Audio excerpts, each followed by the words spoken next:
Bonjour, nous avons vu que l'écriture exponentielle permet de simplifier multiplication, division et puissance, mais elle permet aussi de placer des points ou d'expliquer l'effet géométrique de la multiplication. Si z est égal à EI alpha, cela signifie que le module qui n'est pas écrit vaut 1. Autrement dit, tous les EI alpha sont à une distance 1 de l'origine du repère. Ils sont donc tous sur le cercle trigo. Sur l'axe des imaginaires, à une distance 1, on aura i et en bas moins i. Sur l'axe des réels, on a bien entendu moins 1 et 1. Si maintenant on s'intéresse à l'écriture exponentielle, si on fait un quart de tour, pi sur 2, on a ei pi sur 2 qui est égal à i. C'est un résultat à retenir absolument pour les exercices. Moins 1 est obtenu en faisant un demi-tour, donc pi, ei pi égale moins 1, de même ici et là. Maintenant, comment faire pour placer ce nombre en écriture exponentielle? Vous commencez par vous concentrer sur l'argument et vous le placez sur cercle trigo, et ensuite vous regardez le module 4, donc il est 4 fois plus loin. Et vous pouvez utiliser cela pour n'importe quel complexe en écriture exponentielle. Vous le placez sur le cercle trigo et ensuite vous utilisez le module pour le placement définitif. À présent, si l'on observe les arguments de ces 4 points clés, on peut constater que si l'argument vaut 0 ou pi, on est sur l'axe des réels, autrement dit on a affaire à un complexe réel. Si l'argument vaut pi sur 2 ou moins pi sur 2, on est sur l'axe des imaginaires, on a donc affaire à un imaginaire pur. Vous pouvez retenir ces résultats pour démontrer qu'un nombre est réel ou imaginaire pur. Enfin, si les écritures en capi sont compliquées, ce qu'il faut retenir concrètement, c'est que après simplification, si votre angle vaut une de ces 4 valeurs, vous êtes soit réel, soit imaginaire pur. On a 3 points.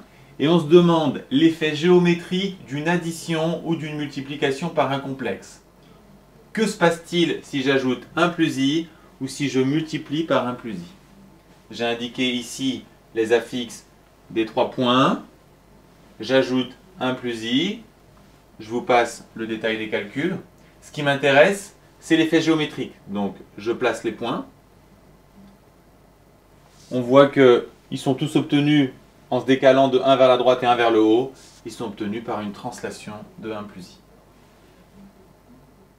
Maintenant, la multiplication. Si on multiplie par 1 plus i, on obtient ces résultats qui graphiquement donnent ces points. On voit que le point A est envoyé vers le haut, le point B est envoyé vers la gauche. Ce n'est pas très simple de comprendre ce qui se passe. On peut matérialiser les triangles pour essayer de mieux voir. On constate que le triangle ABC a l'air, par la multiplication par 1 plus i, d'être agrandi et tourné, mais c'est difficile d'en dire plus.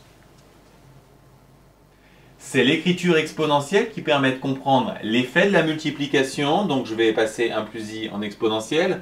Je calcule d'abord son module avec Pythagore, racine de 2, cosinus racine de 2 sur 2. Le sinus, seul son signe m'intéresse.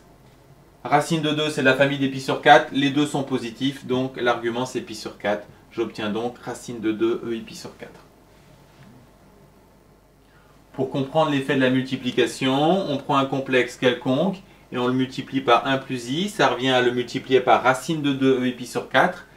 Les modules se multiplient, les arguments s'ajoutent. Graphiquement, si je place z ici, ajouter pi sur 4, cela revient à faire une rotation de pi sur 4. Le module, lui, est multiplié par racine de 2. On a donc une explication pour cette transformation composée d'une rotation et d'un agrandissement. Donc l'effet de la multiplication est très clair avec l'écriture exponentielle. Si je multiplie par 2 i pi sur 3, le module est multiplié par 2. J'ajoute pi sur 3 à l'argument, ce qui induit une rotation de pi sur 3 et un agrandissement par 2. Autre exemple, je multiplie par 3 ei pi sur 6, le module est multiplié par 3, et il y a une rotation de pi sur 6. Je peux commencer par l'agrandissement, puis faire la rotation, ça n'a pas d'importance. Enfin, multiplier par i, il faut se souvenir que i c'est EI sur 2.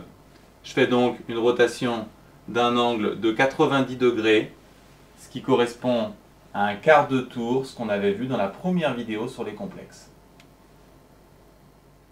Que retenir? On a d'abord vu que les exponentielles I alpha, dont le module égale 1, sont tous sur le cercle trigo, avec 4 points clés, I, moins 1, moins I et 1, dont il faut connaître les écritures exponentielles. En observant ces points, on a constaté que si l'argument égale 0 ou pi, on est réel, et si l'argument égale plus ou moins pi sur 2, on est imaginaire pur, ce qui nous fournit une troisième méthode pour montrer qu'un complexe est réel ou imaginaire pur, car je vous le rappelle, on avait déjà une méthode basée sur l'écriture algébrique et une autre basée sur les propriétés du conjugué. Donc ayez bien ces trois méthodes en tête pour préparer vos fiches.